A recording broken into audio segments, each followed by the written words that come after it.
ಎಲ್ಲಿಗೆ ಬಂತು ಇಂಡಿಗೋ ವಿಚಾರ? ಇದಕ್ಕೆ ಸಂಬಂಧಪಟ್ಟಂತೆ ಕೇಂದ್ರದ ವಿಮಾನಯಾನ ಸಚಿವ ರಾಮಮೋಹನ ನಾಯ್ಡು ಏನು ಹೇಳಿದ್ರು ಇವತ್ತಿಗೆ ನೋಡೋಣ. The passengers who have faced difficulties during delays or cancellations, there are strict civil aviation requirements which is in place, and all the airline operators which are under permission to operate in the country, they have to strictly follow. And the passenger rights, the passengers, whatever facilities or the benefits that have been extended through the car have to be provided. And there is a strict regulation from the DGC and from the ministry also to ensure that this happens. And when extraordinary circumstances happen also, because the sector has grown multifold, this is not a sector which is the way it has been 10 years or 20 years before. Now it has become so much more inclusive. The network has spread so much, and there are 5 lakh people traveling every day in this network, which only 2-3 countries in the world can boast of. And that is the capacity the country is holding today. And please listen to me. And whenever any facility regarding the software also, let me make it clear, sir. Regarding the software, what the inquiry is also being done on that. Airport Authority of India is thoroughly looking into the system fault that has happened, and thoroughly whatever necessary feedback comes in, we will do it. And the continuous technology upgradation happens in this sector, sir. It is not just timely, but there is a continuous upgradation that happens. All the countries, different countries, they keep upgrading the systems that they have, and we keep a continuous watch on what is happening across the world. And our vision from the government is to have the top standards, global standards in the country for aviation. And it is with that. ಒಂದೊಂದು ಸ್ಪರ್ಧಾತ್ಮಕವಾಗಿ ಇರಬೇಕಾಗತ್ತೆ ಸಂಸ್ಥೆಗಳ ವಿಚಾರದಲ್ಲಿ ಅಂತ ಬಂದಾಗ, ಆದರೆ ಇಲ್ಲಿ ನಮಗೆ IndiGo ವಿಚಾರದಲ್ಲಿ ಅಂತ ಬಂದಾಗ ಇದರ ಬೆಳವಣಿಗೆ ಇತ್ತಲ್ಲ, ಇದರ ಬೆಳವಣಿಗೆ ಮೇಲ್ನೋಟಕ್ಕೆ ಅನೇಕ ಪ್ರಯಾಣಿಕರನ್ನ ಇದು ಹೊತ್ತೊಯ್ತಾ ಇದೆ. 5 ಲಕ್ಷ ಪ್ರಯಾಣಿಕರು ಅಂತ ಅಲ್ಲಿ ವಿಮಾನ ಸಚಿವರೇ ಮಾತಾಡ್ತಾ ಇದ್ರು. ಓವರಾಲ್ ಆಗಿ ಅಷ್ಟು ಕೆಪಾಸಿಟಿ 5 ಲಕ್ಷ ಪ್ರಯಾಣಿಕರು ಇದಕ್ಕೆ ವಿಮಾನಗಳು ಓಡಾಡ್ತಾ ಇದ್ದಾರೆ ಅನ್ನೋ ಒಂದು ಅರ್ಥದಲ್ಲಿ.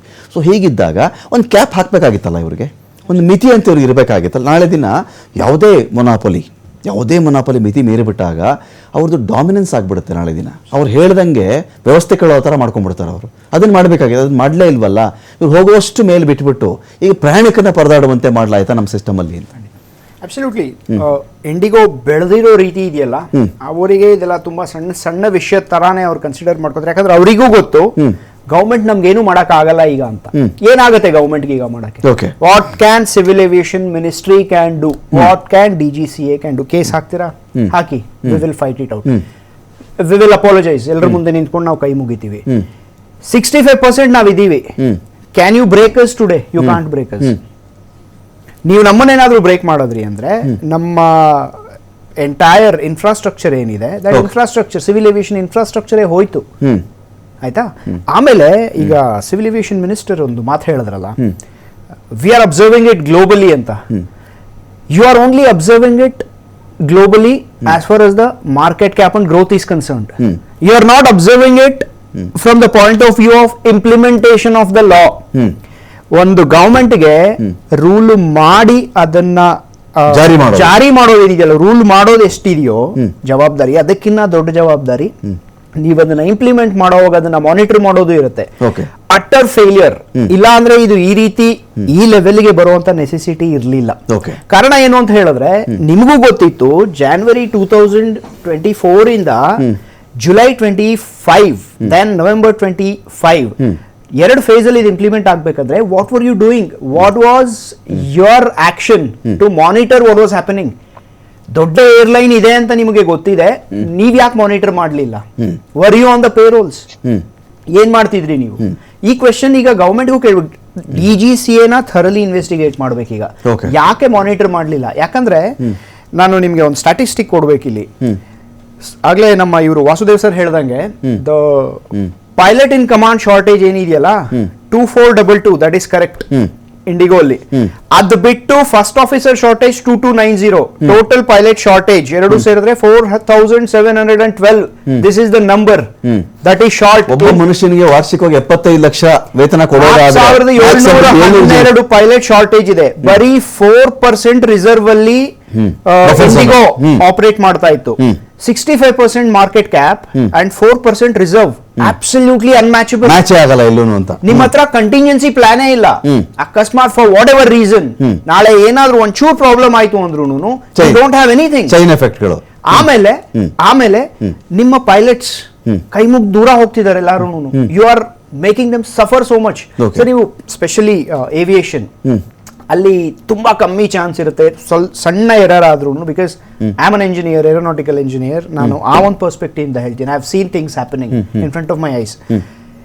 ತುಂಬಾ ಕಮ್ಮಿ ಬಫರ್ ಇರುತ್ತೆ ನಿಮ್ಗೆ, ತುಂಬಾ ಕಮ್ಮಿ ಚಾನ್ಸ್ ಕೊಡುತ್ತೆ ಏವಿಯೇಷನ್. ಎರರ್ ಇರಬಾರ್ದು.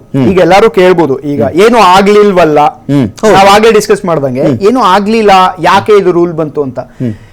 ಏವಿಯೇಷನ್ ಸೆಕ್ಟರ್ ಅಲ್ಲಿ ನೀವು ಏನೋ ಆದ್ಮೇಲೆ, ನಾನು ಕಾದು ಆ ದುರಂತ ಆದ್ಮೇಲೆ ಎಲ್ಲ ಮಾಡ್ತೀನಿ ಅಂತ ನೀವು ಮಾಡಕ್ ಆಗಲ್ಲ. ಆಕ್ಷನ್ಸ್ ನ ನಿಮ್ಮ actions should be towards the preventive analysis also. ನೀವು ಏನೇನ್ ನಡೆಯುತ್ತೆ ಅದೇ ಹೇಳ್ತಾರಲ್ಲ, prevention is better than cure ಅಂತ. This was a preventive measure. ಮುಂದೆ ಏನಾದ್ರೂ ಆಗ್ಬೋದು. Pilots are getting fatigued. ಇಷ್ಟು ದೊಡ್ಡ ಕಂಟ್ರಿ, ಇದೆಲ್ಲಾನು ಇದೆ. ಅರ್ಥ ಆಯ್ತಾ? ಇವತ್ತೇನಾಗಿದೆ, ನೀವು ಬೆಳೆಯಕ್ ಬಿಟ್ಬಿಟ್ರಿ ಅವ್ರನ್ನ.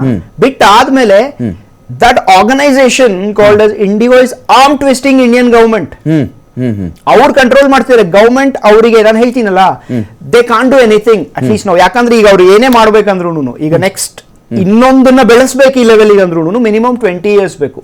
ಇನ್ನು ಒಂದು ಏರ್ಲೈನ್ಗೆ 65% ಮಾರ್ಕೆಟ್ ಕ್ಯಾಪ್ ಬರ್ಬೇಕಂದ್ರೆ ಮಿನಿಮಮ್ 20 ವರ್ಷ ಬೇಕು. Because we have experts here, they can